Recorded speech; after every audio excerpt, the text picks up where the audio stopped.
política y otros datos. Los vacíos de poder no existen. Y si Donald Trump se sale de la UNESCO, China va a fortalecer su presencia en la UNESCO para fortalecer su poder suave ahí. Donald Trump lanzó una amenaza que no ha dejado de repetirse: la imposición de aranceles a México y al mundo. Es un arma para obtener resultados en otros temas que le importan muchísimo a Donald Trump: el tema de la migración y el tema del fentanilo. Política y otros datos. Un podcast de Expansión. Expansión Daily. Lo que hay que saber. Los programas sociales fueron clave en la reducción de la desigualdad. También Hacienda va por aduanas y deudores para poder recaudar más en 2026, y el Internet de la 4T enfrenta deudos con proveedores y estancamiento. Es jueves 31 de julio, yo soy Gonzalo Soto y esto es Expansión Daily. Esto es Expansión Daily. Lo que hay que saber. Lo importante del día con los editores de Expansión. Expansión Daily. Lo que hay que saber. Bienvenidos. Bienvenidos y bienvenidas a un episodio más de Expansión Daily. Suscríbanse a este podcast para que no se pierdan ninguno de nuestros episodios. Hoy está conmigo Erendira Reyes, editora de tecnología en Expansión. Muy buen día, ¿cómo estás? Muy bien, Gonz, feliz de estar por acá. Siempre es un placer compartir micrófonos contigo. Y sobre todo en el último día en el que se valen los memes de Julio Iglesias. Basta ya con los memes de Julio Iglesias. Finalmente se va Julio. Eso dices, eso piensas. Eso no, es en serio, lo dice el calendario. Julio se acaba, empieza agosto a partir de mañana. Hoy reciben su quincena, la mayoría de los mexicanos esperamos, pero bueno, vámonos rápido con temas económicos porque ayer el INEGI presentó la encuesta nacional de ingreso-gasto de los hogares 2024 y reportó una reducción significativa en la desigualdad de ingresos en el país. El coeficiente de Gini, que mide efectivamente este punto de la economía, la desigualdad, cayó de 0.449 en 2016 a 0.391 en 2024, su nivel más bajo en al menos 2 décadas. Ahora, este reporte lo que señala es que el impacto de los programas sociales para la reducción de la desigualdad ha funcionado sin las pensiones, sin las becas, sin los apoyos monetarios. El Gini habría sido de 0.450 en 2024, es decir, en el agregado sí existe un impacto importante o sí se logra confirmar un impacto redistributivo de las políticas públicas. Sí, y bueno, ya sí empezamos a ver como con más lupa este informe.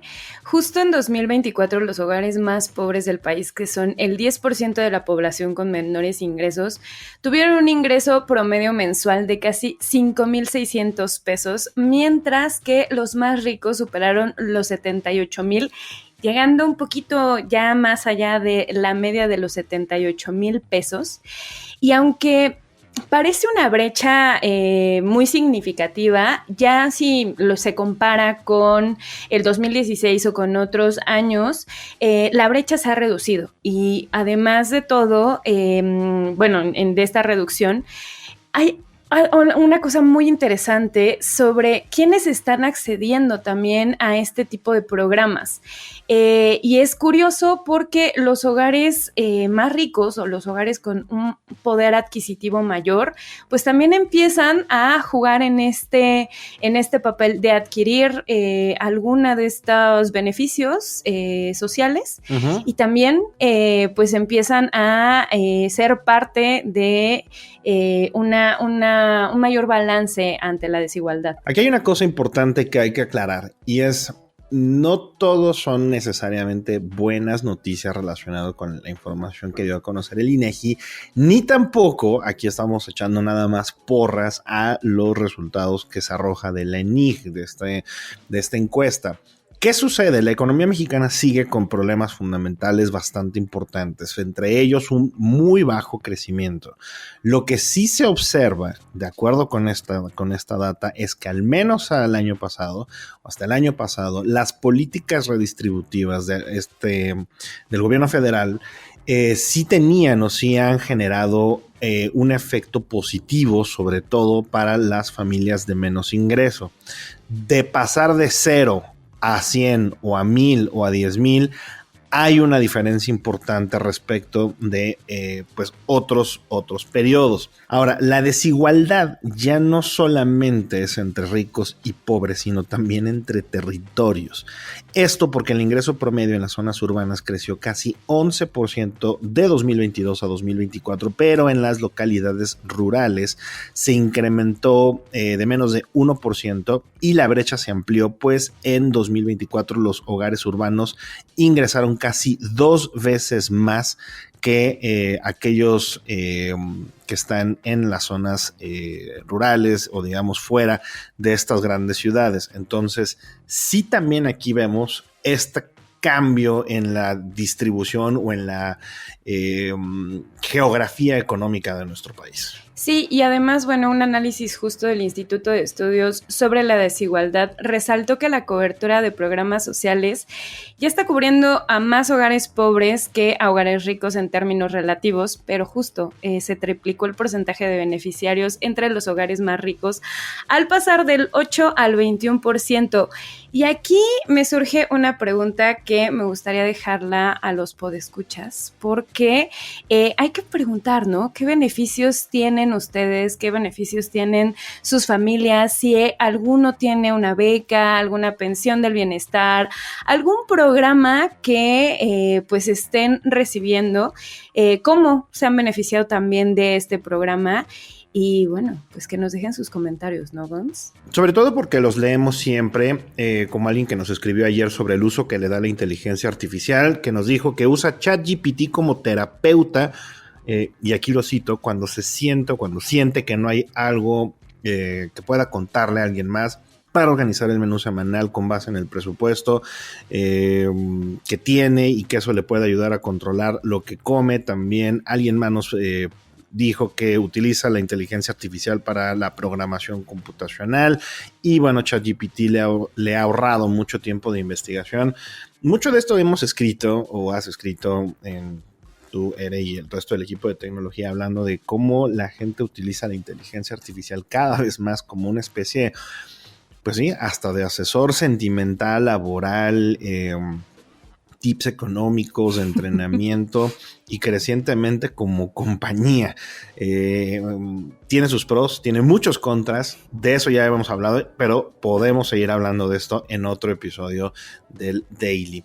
Pero bueno, antes de pasar a otro tema, yo nada más un último comentario con relación a este dato de los programas sociales y es, no son gratis. Todo esto que estamos observando tiene un costo en las finanzas públicas y ese es quizá ahí donde está el mayor reto de la actual administración federal, porque si bien mucho del dinero que han recibido estas familias muestran esta mejora en la parte de la desigualdad económica que arroja la encuesta del INEGI, también es verdad que viene con un precio, viene con una etiqueta de hecho bastante elevada y me lleva al segundo tema porque precisamente la Secretaría de Hacienda y Crédito Público descartó una reforma fiscal para el siguiente año, pero lo que sí confirmó es que habrá una ley general de aduanas en la que se modificarán varias de las exenciones fiscales y continuará lo que entre comillas le llaman la eficiencia recaudatoria, esto es cobrar más y mejor a quien tenga deudas con el Servicio de Administración Tributaria, el tan temido SAT. Aquí está, Ere, parte del meollo del asunto. Muy bien la redistribución en algunos casos, pero hay que pagar por ello y Hacienda dice, es por acá. Sí, hay que ver de dónde sacar este dinero y bueno, Carlos Lerma, el subsecretario de Ingresos de Hacienda, dijo que no contemplan esta reforma fiscal en el paquete económico 2026, pero lo que dices, van a reforzar la Ley General de Aduanas. Esto significa que el SAT va a estar mucho más revisor de cómo están moviéndose nuestro dinero.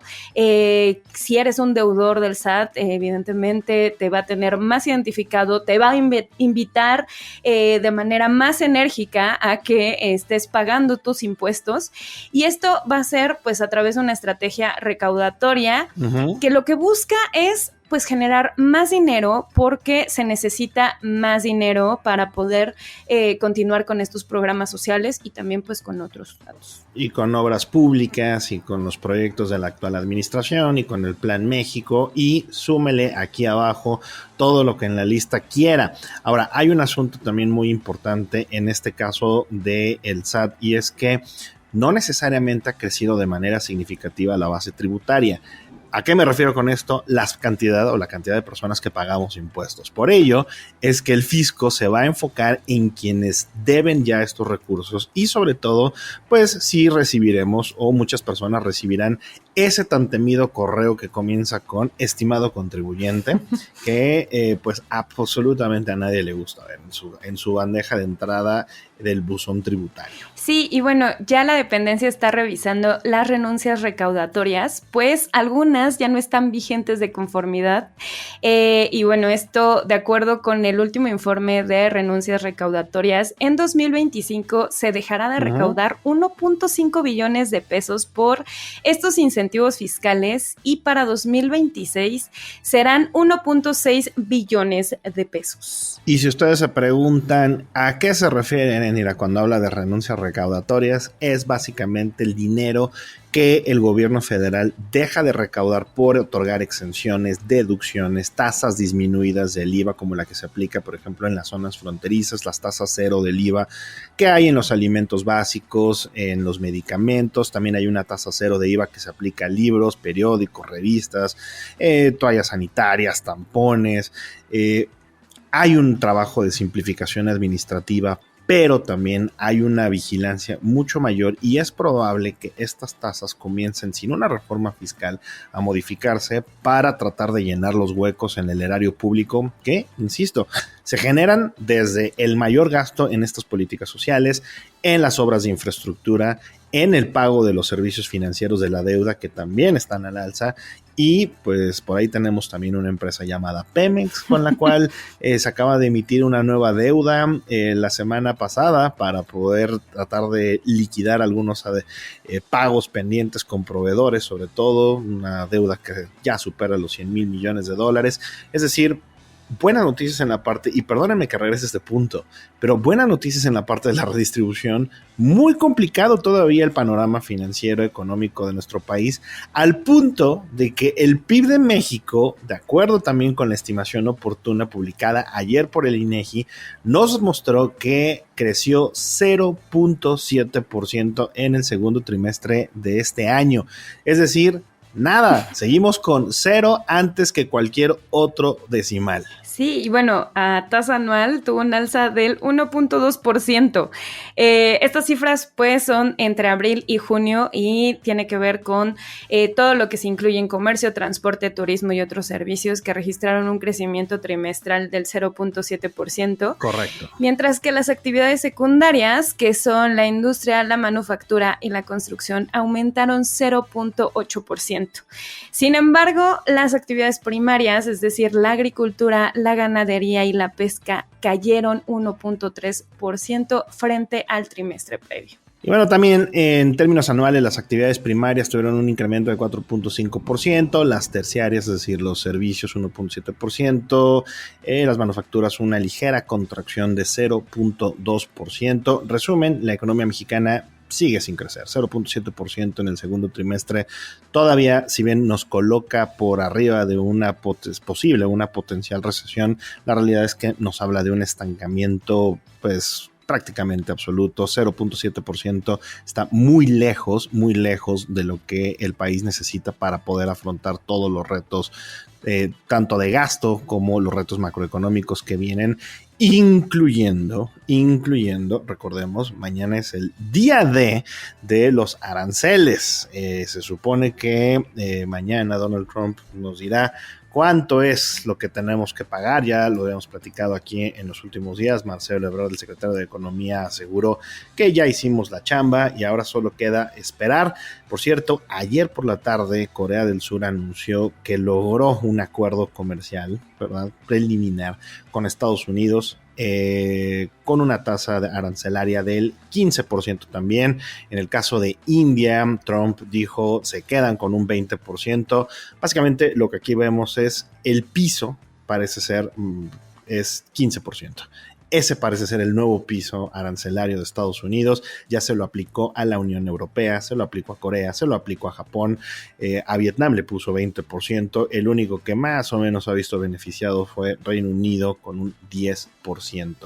Pero bueno, hablando también de temas económicos, la Fed aguantó la presión de Trump, los insultos, los arrebatos, los intentos de humillación pública al presidente de la Reserva Federal, Jerome Powell, y pues la Fed se quedó sin bajar la tasa como tanto pedía, exigía, gritaba, pataleaba Donald Trump. Sí, y bueno, esto es una decisión, o fue una decisión dividida que dio pues pocos indicios de cuándo podría bajar los costos de endeudamiento, y también ya provocó la disidencia de 2 de los gobernadores del Banco Central, ambos designados por el presidente Donald Trump y que coinciden con él en que la política monetaria es muy restrictiva. Correcto. El Comité Federal de Mercado Abierto votó 9-2 por mantener su tasa de interés a un día de referencia estable en el rango de 4.25% a 4.50% por quinta reunión seguida.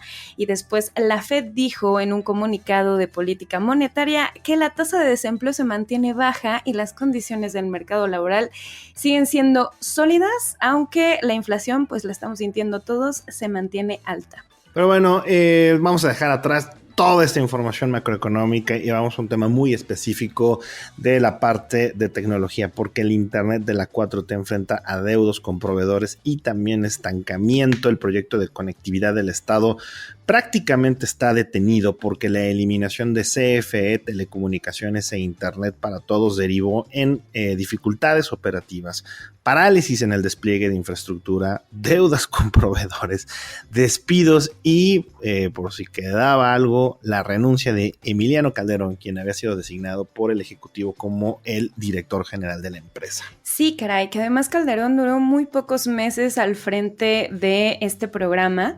¿Y por qué es relevante? Bueno, el programa de Internet para Todos no solamente es de esta gestión, es desde la gestión pasada.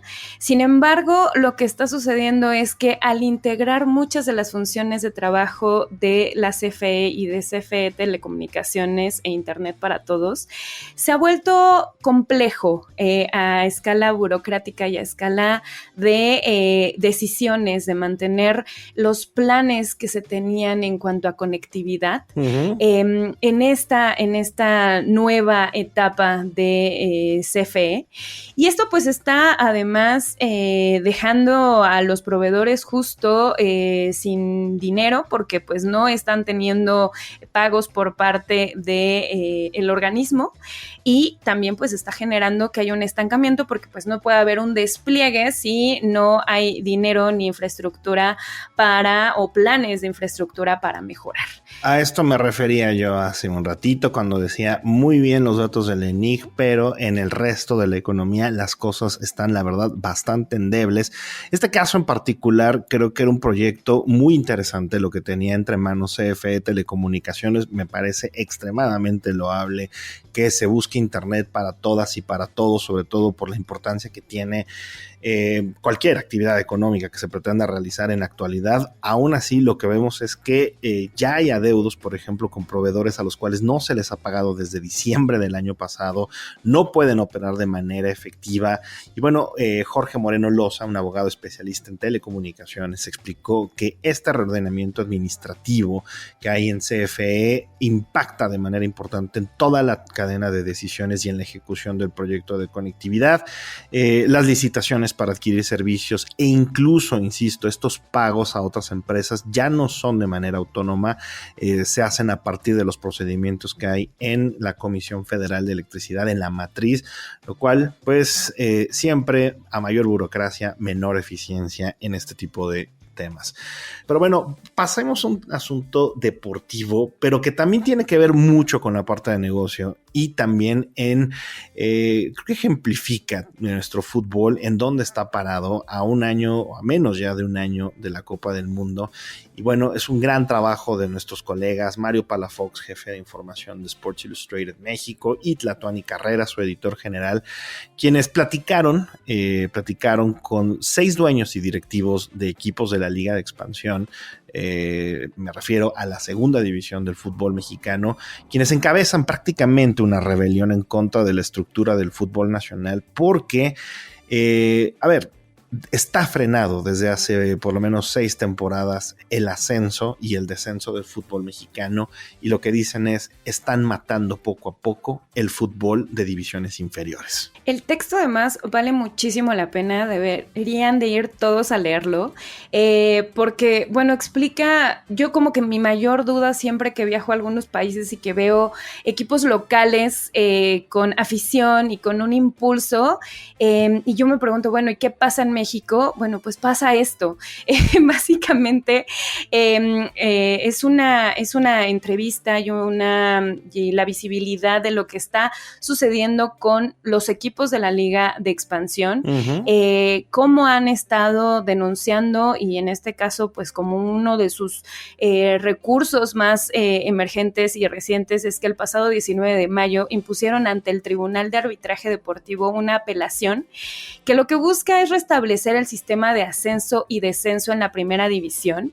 O sea, literal lo que pasaba antes, hace unos años, que de repente veías que los equipos estaban ascendiendo, veías a varios de los jugadores que estaban jugando en esta liga con estos equipos, y que después pasaban justo a primera división o empezaban a moverse tal vez a otros equipos, no solamente en México, sino en otras partes del mundo, lo que pues se veía como una dinámica pues normal en cuanto al negocio del fútbol. Desde hace muchos años nuestro fútbol, la realidad es que no se parece al del primer mundo, no se parece al de las mejores ligas, desde la estructura del calendario, desde la inclusión del tema de la liguilla, y desde hace algunos años también con la desaparición o la suspensión, como lo ha llamado la Liga y la Federación Mexicana de Fútbol, del ascenso y el descenso. ¿Esto qué significa? No hay un castigo para los equipos de mal desempeño en la primera división, ni tampoco un premio para quienes inviertan, para quienes le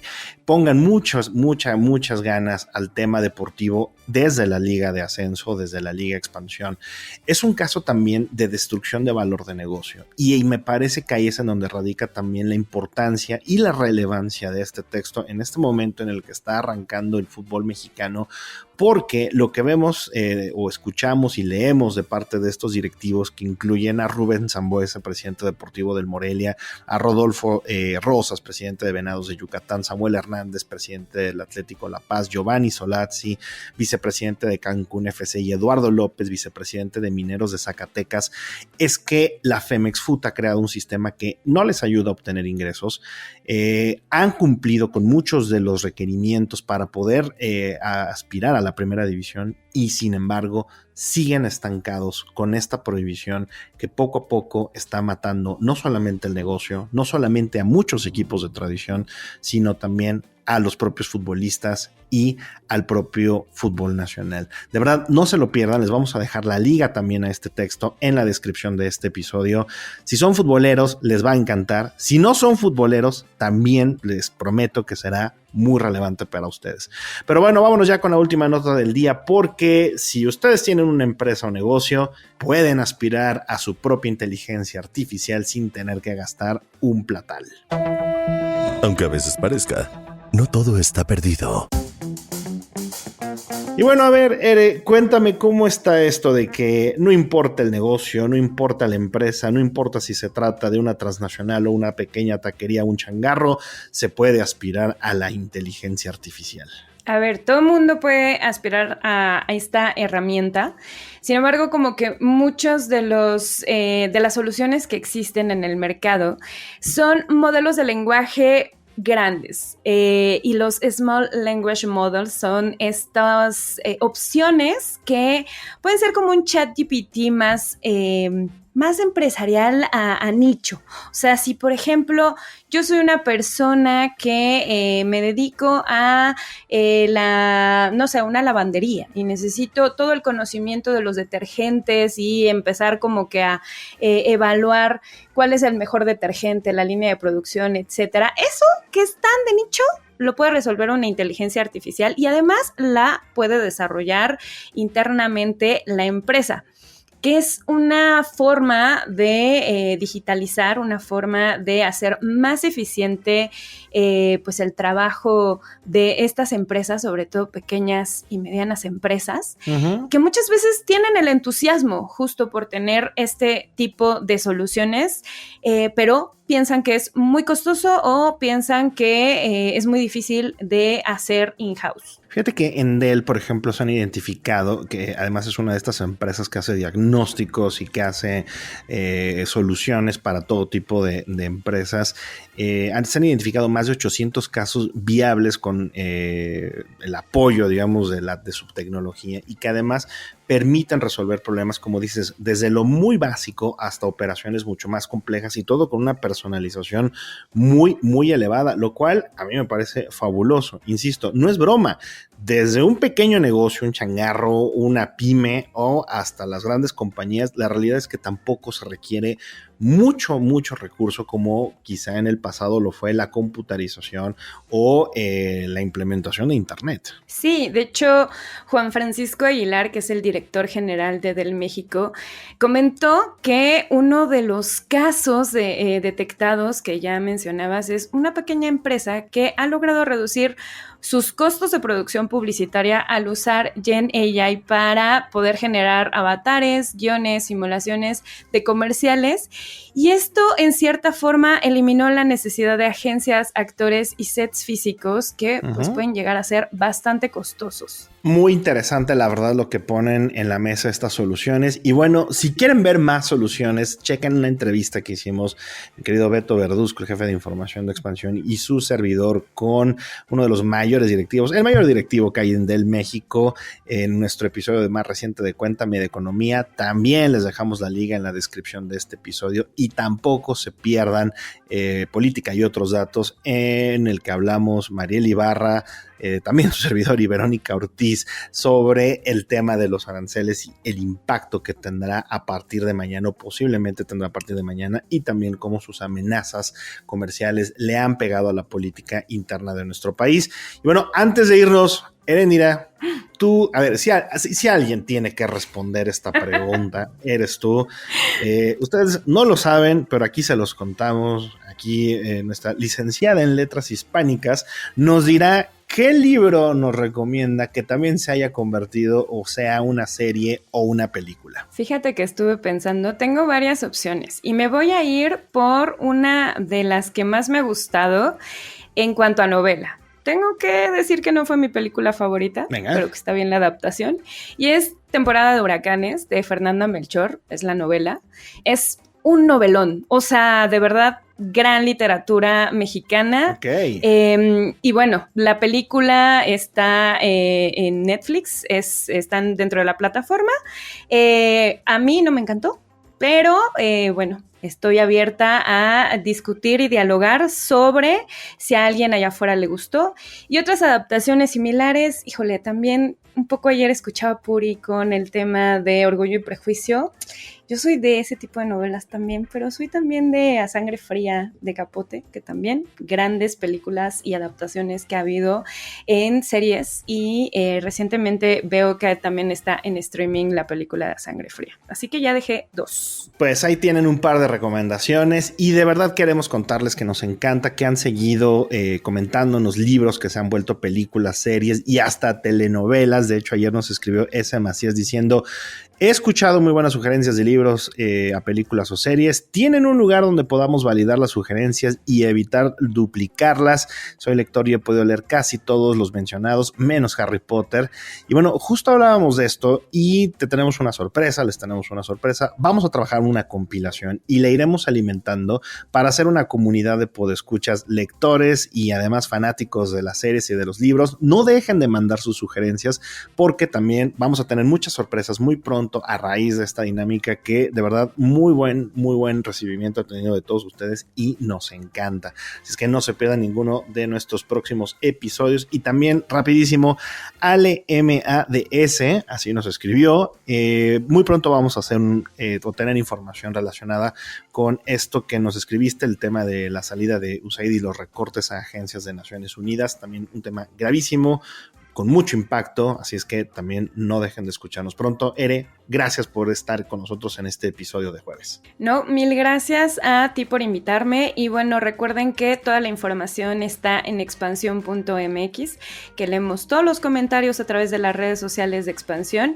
y también vayan a ESAI a toda la parte de deportes porque de verdad tienen que leer ese texto que comentamos aquí en el Daily. Y ya con esto, pues, me despido. Nos escuchamos mañana.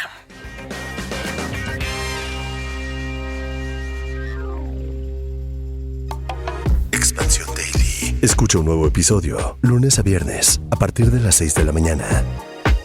Expansión Daily es un podcast de Expansión. Este episodio llega a ti gracias a rss.com, el podcasting hecho simple.